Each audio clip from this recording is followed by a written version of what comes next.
오늘 저에게 주신 하나님의 말씀은 신약성경 에베소서 1장 7절부터 12절까지 말씀입니다. 찾으셨으면 저희 함께 7절부터 12절까지 저희 함께 봉독하겠습니다. 우리는 그리스도 안에서 그의 은혜의 풍성함을 따라 그의 피로 말미암아 속량 곧 죄 사함을 받았느니라. 이는 그가 모든 지혜와 총명을 우리에게 넘치게 하사 그 뜻의 비밀을 우리에게 알리신 것이요 그의 기뻐하심을 따라 그리스도 안에서 때가 찬 경륜을 위하여 예정하신 것이니 하늘에 있는 것이나 땅에 있는 것이 다 그리스도 안에서 통일되게 하려 하심이라. 모든 일을 그의 뜻의 결정대로 일하시는 이의 계획을 따라 우리가 예정을 입어 그 안에서 기업이 되었으니 이는 우리가 그리스도 안에서 전부터 바라던 그의 영광의 찬송이 되게 하려 하심이라. 아멘. 기도하겠습니다. 하나님 아버지, 지난 밤도 하나님의 은혜 가운데 저희를 붙드시고 오늘도 말씀과 기도의 자리로 인도하여 주시어 저희의 상한 심령과 세상을 향하는 우리의 육신을 하나님의 말씀으로 붙드셔서 오직 생명과 복된 길을 갈 수 있는 은혜를 주시니 감사드립니다. 저희의 심령을 새롭게 하시고 오늘도 우리에게 주어진 회개함으로 나아갈 수 있으며 또한 우리의 사명을 감당할 수 있는 이 하루를 주를 위해 최선을 다할 수 있는 복된 저희들 되게 하여 주옵소서. 주의 은혜를 간절히 구하오며 이 모든 말씀 예수님의 이름으로 기도하옵나이다. 아멘. 오늘은 예수 그리스도 안에서 얻는 복이라는 제목으로 하나님 말씀 증거합니다. 저희는 에베소서를 계속 살펴보고 있는데요. 이 에베소서는 사도 바울이 에베소 교회에 보내는 서신입니다. 그래서 1절과 2절 같은 경우에는 인사말에 해당을 하고요. 저희들이 어제부터 살펴보고 있는 이 3절부터의 내용을 보면 사실은 이 부분은 이 성부와 성자와 성령 하나님에 대한 가르침이 담겨져 있음을 알게 됩니다. 그래서 이 3절부터 6절까지 저희들이 살펴보았던 이 내용을 보면 3절에 보면 우리 주 예수 그리스도의 아버지께서 이렇게 시작하고 있는데 바로 성부 하나님께서 우리에게 주시는 은혜, 그래서 하늘에 속한 모든 신령한 복을 주신다. 그리고 창세전에 우리를 택하시며 예수 그리스도로 말미암아 자녀를 삼으셨다라는 것이 이 성부 하나님께서 우리에게 주시는 복과 은혜다라고 말씀하고 있습니다. 오늘 본문 7절부터 12절까지 내용은 이 성자 하나님이신 예수 그리스도의 사역을 우리에게 보여주는 부분이라고 할 수 있습니다. 우리가 받은 복이 어떻게 가능하게 되었는지 그리고 그 복이 무엇인지를 오늘 본문을 통해 4가지 정도로 살펴보려고 합니다. 첫 번째는 그리스도의 피로 속량 곧 죄사함을 받았다라고 7절 말씀은 우리에게 말합니다. 그리스도 안에서 그의 피로 말미암아 속량 곧 죄사함을 받았느니라. 여기서 이 속량이라는 것은 죄의 노예였던 우리를 값을 주고 자유케 하셨다라는 것입니다. 이 자유라는 개념이 그래서 굉장히 중요합니다. 우리는 이 세상을 살면서 다 자기의 뜻대로 살아가는 것처럼 그렇게 삽니다. 그러니까 내가 하고 싶은 것, 내가 먹고 싶은 거 먹고, 내가 가고 싶은 거 가고. 그러니까 이 내 의지대로 뭔가를 한다고 생각하지만 사실 모든 인생은 이 죄에 묶인 자들입니다.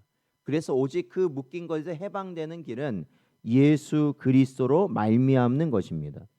그래서 죄에서 죄의 종에서 자유인으로 해방된다는 것은 이 값을 반드시 치러야만 가능한 거거든요. 이 노예가 자유를 얻는다는 건 값을 치러야만 자유를 얻는 거 아니겠습니까?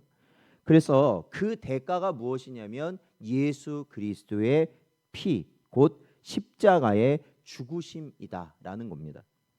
웨스트민스터 대유리문답 38문은 그리스도의 순종과 희생이 우리의 의와 거룩함의 기초라고 말하고 있습니다. 이 속죄는 믿음으로만 또한 우리에게 적용된다고 로마서 말씀은 우리에게 가르치고 있습니다. 그러므로 우리가 새벽마다 우리가 하나님 앞에 이렇게 나아갈 수 있는 것은 사실은 어떠한 것 때문이냐? 바로 주 예수 그리스도께서 흘리신 보혈의 능력. 그러니까 우리를 죄 가운데서, 우리가 죄의 종노릇하는 가운데서 속량하신 은혜로 말미암아 우리가 하나님 아버지께 나아갈 수 있게 되었다라는 것이죠. 이 9절과 10절 말씀을 보면 또한 이 하나님의 경륜과 예정에 대해서 우리에게 말씀하고 있는데, 예수님의 십자가는 하나님의 때가 찬 경륜이다라고 9절 말씀은 말하고 있습니다. 여기서 이 경륜이라는 것은 쉽게 말하면 계획입니다. 그런데 이 경륜이라는 말은 좀 더 특별한 의미를 갖고 있는데, 그것은 무엇이냐면 하나님의 구속 경영, 즉 이 창세 전부터 하나님이 세우신 계획을 경륜이라고 말을 합니다. 그래서 웨스트민스터 신앙고백서 3장 3절에서도 하나님은 자기 뜻에 가장 지혜롭고 거룩한 계획에 따라 변함없이 영원히 작정하셨다라고 기록하고 있습니다. 그래서 하나님께서 이렇게 창세전에 이러한 경륜 가운데 계획하신 그 모든 것은 분명한 목적이 있어요. 그러니까 계획이 있다라는 것은 목적이 있을 수밖에 없는 겁니다. 그렇잖아요. 우리가 어디 휴가를 어디 만약에 간다고 해도 우리가 계획을 세우는 건 뭐예요? 어떠한 목적을 이루기 위함이라는 거죠. 휴가를 잘 다녀오는 그런 목적을 위해 계획을 세우는 것처럼 하나님께서 계획을 세우셨다는 것은 분명한 목적이 있다라는 것입니다. 그 목적이 무엇이냐?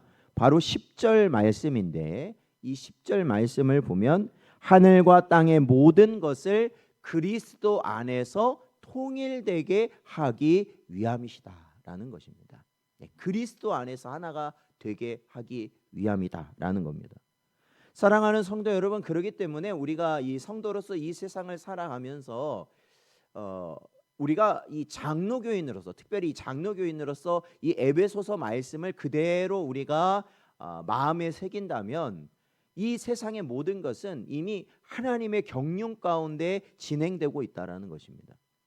우리 눈에 보기에 어떠하든지 중요한 건 하나님의 섭리라는 것이죠. 하나님의 계획 안에 있다라는 것입니다. 물론 인간적으로 우리가 받아들이기 어려운 순간도 분명히 있습니다. 그러나 우리가 하나님의 말씀대로 사는 자들이라면 이미 이루어진 그 모든 것이 하나님의 주권 안에 이루어진 것임을 인정하고 그것을 받아들이는 것이 하나님의 말씀에 순종하는 것이다라는 겁니다. 그렇기 때문에 어떠한 이 세상이 천지개벽이 나도 우리는 예배의 자리를 지키고 기도의 자리를 지키고, 바로 그러한 것이 성도라는 것이죠. 오늘날 세상 정치와 또한 국제 정세, 그리고 이러한 기후 이변, 이러한 것으로 우리가 세상이 얼마나 많이 혼란스럽습니까? 그럼에도 불구하고 우리의 참된 왕, 그리고 온 이 자연까지도 다스리시는 분은 하나님이시다. 특별히 우리 주 예수 그리스도이심을 우리는 분명히 믿어야 되는 것이죠. 그래서 우리는 이러한 상황 가운데서도 복음의 자유와 교회의 사명을 위해 기도하고 우리의 남은 사명을 감당해야 한다라는 것입니다. 11절 말씀을 보면 또한 이렇게 말씀하고 있습니다. 우리가 예정을 입어 그 안에서 기업이 되었다라고 말하고 있는데, 여기서 이 기업이라는 것은 우리가 이제 세상적으로 말하는 회사와 같은 기업을 말하는 것이 아니라 이 유산을 의미합니다. 유산, 그렇죠? 기업을 남겨준다. 그러니까 유산을 남겨준다. 그러니까 이 상속받을 유산을 의미하는 것이죠. 하나님은 우리를 구원하실 뿐 아니라 그분의 소유와 상속자로 삼으셨다라는 말씀이십니다. 웨스트민스터 소요리 문답 36문에서는 장래의 영광을 기업으로 받는 것이 성도의 유익이다라고 가르치고 있습니다. 즉 성도는 이 땅의 유산보다 어디의 유산을 우리들이 바라봐야 되는 겁니까? 하늘의 유산, 하나님 나라를 소망하는 것이죠.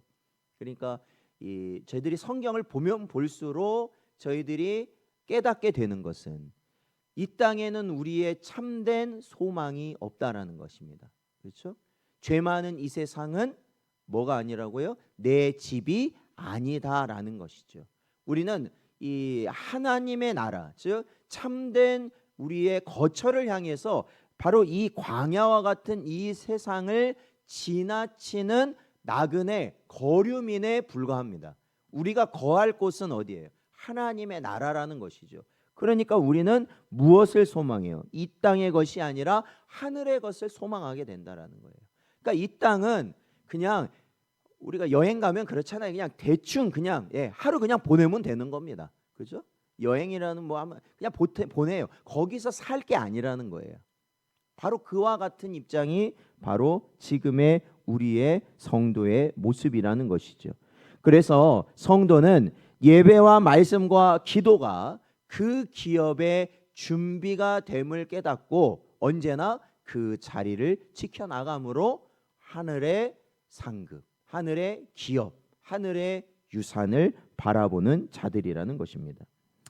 8절과 9절 말씀을 보면 또 지혜와 총명, 하늘의 비밀에 대해서 언급하고 있습니다. 하나님께서는 모든 지혜와 총명을 우리에게 넘치게 하사 그 뜻의 비밀을 알게 하셨습니다. 이는 구원의 신비를 깨닫게 하는 영적 분별력이라는 겁니다.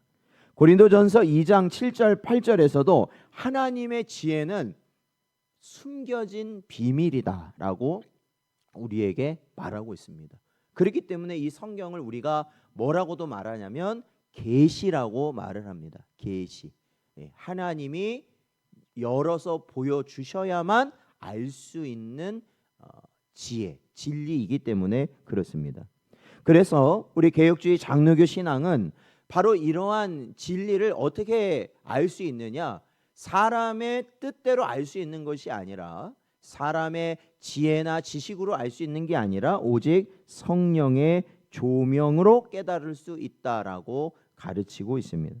그러므로 말씀을 들을 때마다 우리는 어떠한 심령으로 나아가야 됩니까? 성령 하나님의 도우심을 구하며 나아가야만 하나님의 말씀을 깨닫게 된다는 것이죠.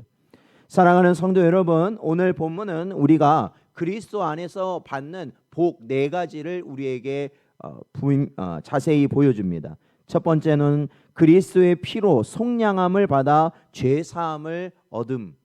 두 번째는 하나님의 경륜과 예정 속에서 구원이 이루어진 것이고, 세 번째는 하나님의 기업이 되었다라는 것이며, 네 번째는 지혜와 총명을 받아 하늘의 비밀을 알게 되었다라는 것입니다. 이 모든 중심이 어디에서 이루어지게 되었느냐? 바로 예수 그리스도의 십자가. 우리가 이 죄에서 속량받게 된 이유로 그렇게 되었다라는 겁니다. 그러므로 우리는 새벽마다 이 복을 기억하며 하나님을 찬송해야 될 줄로 믿습니다. 세상이 흔들려도 그리스도 안에서 통일될 그 날을 소망하며 끝까지 우리의 자리를 지켜나가는 복된 여러분 되시기를 주의 이름으로 축원드립니다.